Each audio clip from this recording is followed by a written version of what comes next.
Hello, I'm Lucy from Colouring in the Midst of Madness, and today I'm bringing you a bit of a different review of this beautiful cross-stitch kit, which is it's not illustrated. The pattern is based on an illustration by Hanna Karlzon, and the kit is created by the Folklore company, and both the artist and the company are based in Sweden.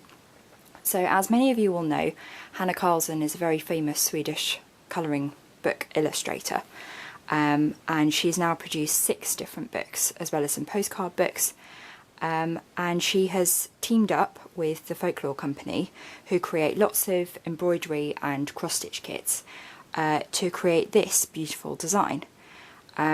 So it has taken me ages to finish this one, but I've really enjoyed it. I haven't done cross-stitch since I was about 17, 18, and it was really lovely to get back to it, and this was a perfect design to kind of get me started again.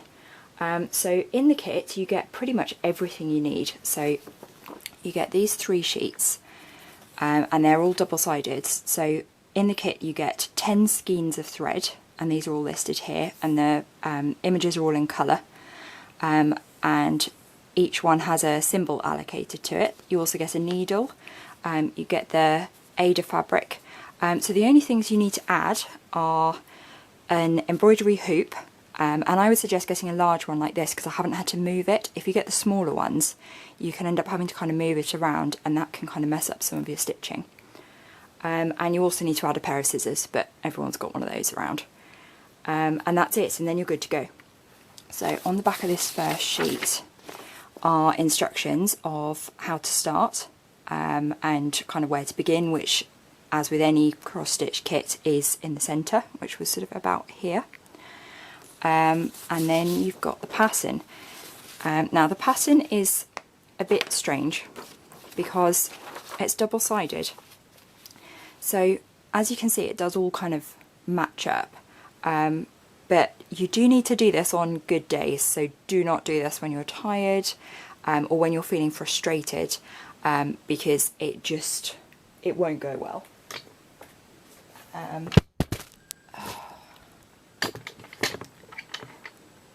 Apologies for that, I've just tipped my tripod over. So yeah, don't do this on days when you're tired or frustrated, because you'll make mistakes, you'll end up having to redo bits. So if I turn these over, you can see the other half of the pattern, and each one does have a number on it so that you know where you're working from. And then on this first sheet again, you've got the whole image, so that you can see kind of the full picture, and exactly what it's meant to look like. Now I don't know how anybody else cross stitches, but I am quite messy, and I'm also really kind of meticulous about how I do things. So I photocopied the pattern, and obviously I'm finished with this now, but what I do is I scribble over the stitches that I've done in pencil. So I did struggle a bit with this symbol, this black filled in square, because it's quite difficult to mark out that you've actually stitched those stitches.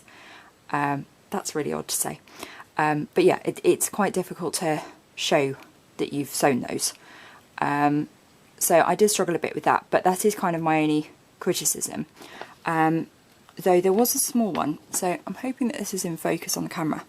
This line of stitches is only shown as a half line on each half of the pattern. So it is a bit tricky to see what each symbol is.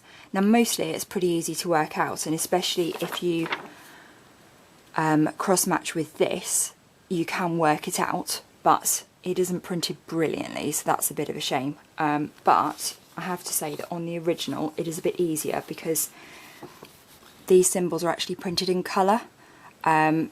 So it might be worth, if you photocopying it in colour rather than in black and white like I did, because that will hopefully help you see it a bit more easily, because actually I'm just noticing that you can see this a bit better. But as you can see here, this is all meant to be this dashed colour, and you can't actually see the dashes at all. They look like empty squares and they're not. So it's just worth bearing that in mind. But that really is my only criticism of the kit. Everything else is perfect. So I'll just move those out of the way.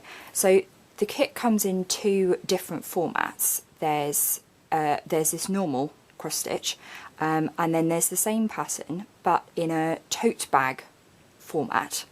And with that you get this special dissolvable plastic, which I've never heard of before. But you put that over the tote bag fabric, and you cross stitch through it. It's got lots of holes on it, I think. And then it dissolves in water once you've finished, so that the stitches are just left on the bag. And I'm now really gutted that I didn't ask to review that, because I just think this is so beautiful. It would look absolutely amazing on a bag, and then obviously it's kind of more useful than just hanging it on your wall. Though I am really looking forward to doing that too. But yeah, I do kind of wish I'd done that, because I think that would be really, really cool.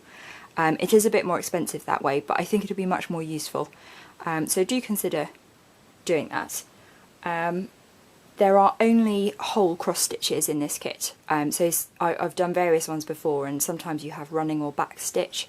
Sometimes you have half crosses or quarter or three-quarter crosses. And I don't know about you, but I really struggle with those. And I can never get them to look right. So it always really puts me off when kits have those. But this whole design is literally just cross stitch. There's no running or back stitch, there's no partial stitches. The whole thing is just full crosses, which I much prefer and I found much easier. You also get plenty of thread, so I've put them all in this bag. So you don't get a huge amount of the darkest two colours. You can see my dark grey here, there's not a lot left. But as long as you're not like massively wasteful or kind of stitching here to here and back again, and trying to kind of run the thread along the back, then you really won't have any issues of it running out. So yeah, you are given plenty of thread and there are no issues. I also realised while I was doing this that you could actually swap out the colour scheme if you preferred. So obviously you've got the pattern there, but if you would rather have sort of brighter colours, or you could have the whole thing in blue or whole thing in pink or rainbow colours, then you could really easily swap that out. So kind of the possibilities are endless really. I will just show you the back, which is a bit, well, I'm actually quite proud of it. I was going to say it's a bit embarrassing, but actually I'm quite proud of how neat it is. It's not too bad. It gets a little bit hairy over here and here because of the centres of the flowers, and there are a lot of colours going on there. But actually I'm quite pleased with how this is done, and I haven't got a single knot on there.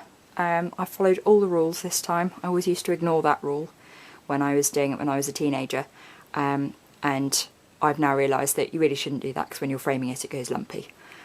So it is much better to follow the instructions on the back of the pattern and to sew over your thread rather than having knots everywhere. But yeah, it's a beautiful pattern. It's a really good level of difficulty. It's not massively complex, but it's not super simple either. It takes a surprisingly long time. I don't quite know how long I thought it was going to take, and I have no idea how many hours it has taken, but it certainly took a lot longer than I thought it would, but not in a bad way. Like, I have really genuinely enjoyed doing it. And yeah, I am just really pleased with it, as you can tell by the fact that I'm enthusing quite so much about it. It's a really lovely kit, and I think people who like cross stitch will love it. People who like the colouring books, who want to try a different craft, will really enjoy it. I think this is a really good way in. For people who maybe haven't done cross stitch before, and my tips for that is just go slowly, and double check everything, because obviously you want like the frame of the mirror, well, it's not a mirror, is it, but you want the sides of the frame to be symmetrical. So do like double check your counting. There's quite a lot of empty spaces on this one, so all of the white that you can see isn't thread, it is actually places where there isn't stitching, which I haven't seen before. Normally things are either blocked in or completely empty, But yeah, there are kind of little gaps to show highlights, which is actually really clever, and it also means that you haven't got to spend hours and hours using white thread to do exactly the same thing.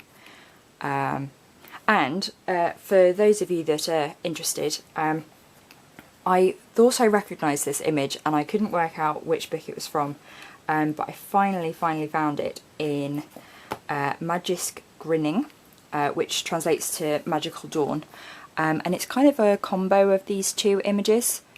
So I mean, it's mostly this one, but obviously you've got the gems on here that kind of match up a bit more closely.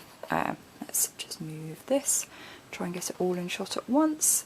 There are images on my blog, and the link to that post is in the description box, so you can see this a bit better.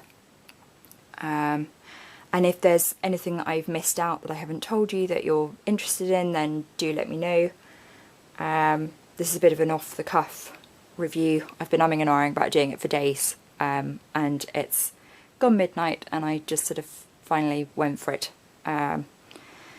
So yeah, it's a bit haphazard, but hopefully I've told you everything you need to know. It's available from the Folklore company website, and they ship to loads of places worldwide, I think. So the link to that is below. If you have any other questions, do check my review, because that's a bit more comprehensive, because it's obviously completely planned. And if I haven't answered them there, then do leave me a comment either on the blog or here on YouTube, and I will get back to you as quickly as possible with an answer. But yeah, I highly recommend this kit. It's beautiful. I think the colours are really nice, and the whole thing just works. It's really lovely, and I really hope that more colouring book illustrators will collaborate with sort of other crafts, so that we can all try new things. So yeah, thanks so much for watching. Please do give me a thumbs up and subscribe to my channel. I'm really sorry I've been so absent. I hope to be back a bit more regularly very soon. I am working behind the scenes, so yeah, I will be back soon. But yeah, thanks very much for watching, and I'll see you again soon. Bye!